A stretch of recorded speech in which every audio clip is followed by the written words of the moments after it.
Hey y'all, welcome back to my channel. It's Fart Pancakes here in case you don't know me yet, and we are back with another Watcher of Realms video. This time it's going to be a guide and showcase for the Immortal Codex Conqueror boss.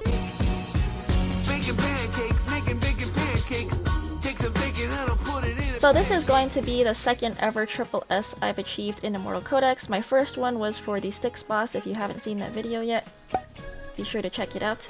So for this content, it's going to be all about melee heroes. So the most popular melees that can achieve a high score in this content is going to be a lot of fighters. So as you can see here, these are the popular heroes that tend to do well because, you know, they have long range, they do a lot of AoEs. This is going to be the team comp that I used to achieve the triple S on this boss.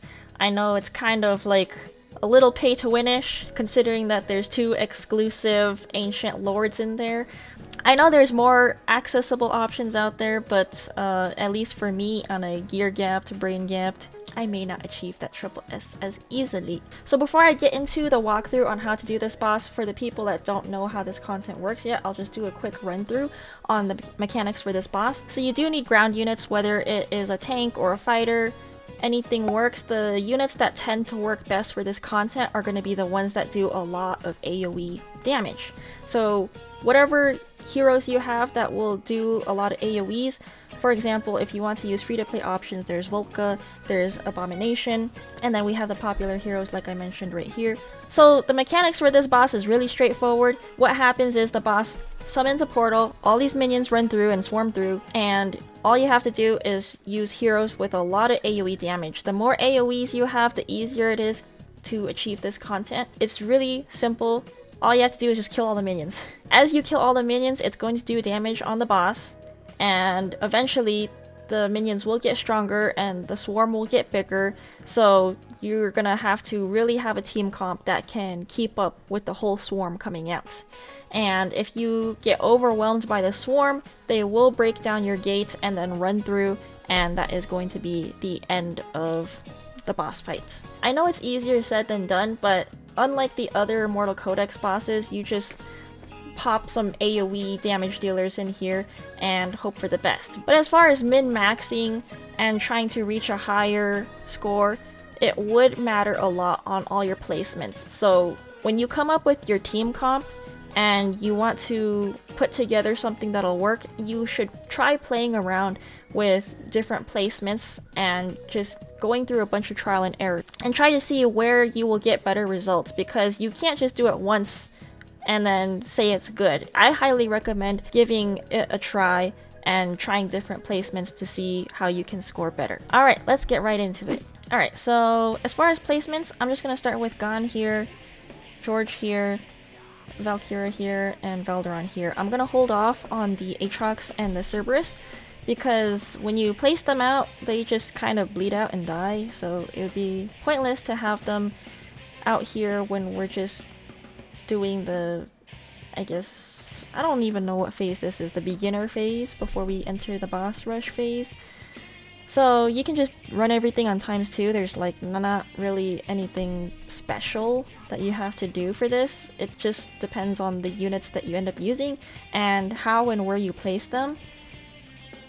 So I'll just let these guys take care of whatever here. And then now that we've entered the boss rush phase, I will go ahead and start placing units. So I'll put Cerberus down here, I'll put Aatrox down here, and then I'm just going to press auto for their ults. So now everyone's just going to start auto ulting, and that is out of my hands. If you're using a different team comp and you have units not as pay to win like this, you may care more about your timings for everything to just min-max your points, because, you know, the later, as you enter the higher, I guess, score, the mobs will get a lot harder and stronger, so that's kind of when you'll care more about using your ults around that time. So towards the beginning it doesn't matter too much. So yeah, while we're just watching what's going on, we're chilling. Aatrox died, which is fine, as expected. His res time is low, so we can just place him back anyway. So I think this is his second res, so I'll put him right in front of Valderon.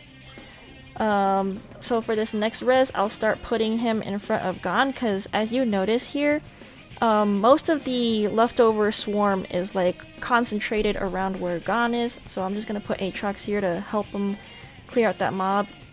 Valkyra and Valderon seem to be clearing out their lane just fine. So now we're in the double S, and the Cerberus, I think Cerberus died, yeah, so now that Cerberus is gone, I will go ahead and place Aatrox there, so that when he does die, Valkyra can res him, and he'll be back, yeah, just like that. And now we're in the triple S, so that's what we needed for our score. Everyone kinda died out. I think the gate is gonna fall down anytime soon here. Yep, right about here. So, that's gonna be the whole run through. It's very, very straightforward, very easy. The things that matter the most are where you're going to be placing Cerberus and Aatrox here. So if you look at the damage, the majority of it is coming from Valkyra, because I personally think she's like the highest DPS here. Cerberus is going to be the second highest because he's doing so much AoE damage, and he kind of sat there the longest, and then you'll see Aatrox was like a little lower towards the bottom, but it's alright. And then yeah, we have our pay to win Gon and Valderon here. They're doing okay, not too bad compared to Valkyra. And then we have our George/Jorge towards the bottom here, but it's fine because he's still making some impact with tanking and doing some damage. So now you're probably wondering about the gear.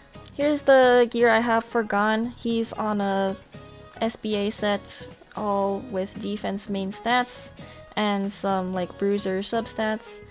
Same goes for the left side gear. And I put him on Goddess's Grace just so he can stack some more defense, because he is a defense scaling defender. He is max skilled. Next we have Cerberus. This is more achievable gear. It's nothing crazy. Here are the gear pieces. And I have him on Lunacy Visor. He is max skilled, and he does have his A3 Awakenings. Next we have Valderon. He is on a SBA set as well. Here are the pieces. He is also max skilled, no awakenings, and on a maxed out Flux Pendant. I do have to add that Flux Pendant is probably not the best, but since he does drop his HP below 50%, he's basically getting a 60% crit damage increase. So for George/Jorge, we have him on this gear, the Unshaken Will set. I just build him really tanky, and all the main stats are for defense because he is a defense scaling defender. And then just make him tanky, and that's basically all you want to put on him. At least in my opinion, I think he's good on this set because it will help him sustain. And as far as placements go, because I have him in front of Valkyra, I don't want him to die. He will do some amount of damage, maybe not a lot, but I prioritize tankiness over damage build on him because I don't want the Valkyra's res to go on him. I want it to be saved for Aatrox when it goes to later on to, you know, bump up from double S plus to triple S. That could be the difference, you know, getting from one tier to the next one is making sure the Aatrox is gonna come back on time and do more damage, because the George isn't really there for the damage compared to like Cerberus or Aatrox. He has Goddess's Grace because he is defense scaling defender. He has also max awaken and max skill up. Next we have Aatrox. He is on just a damage gear. Whatever I have here is SBA sets with the Wicked Vengeance. And then he is also max skill up, max awaken, and on a Lunacy Visor. Last but not least we have Valkyra. She is on a SBA set as well. Here are the pieces. She is not max skill up, I'm just missing it on the res. And then we have a max out Frigid Flame, and we have the A1 Awakening. So yeah, this is the team. Everything is centered around the Chaos faction, except for the Valkyria, of course. She ended up being the bread and butter damage for this, so if I was to improve on this team comp, I would ideally like to replace Valkyria for Ardea, and then I would have the full entire Chaos team comp, but I don't have her, so Valkyria is the next best in slots.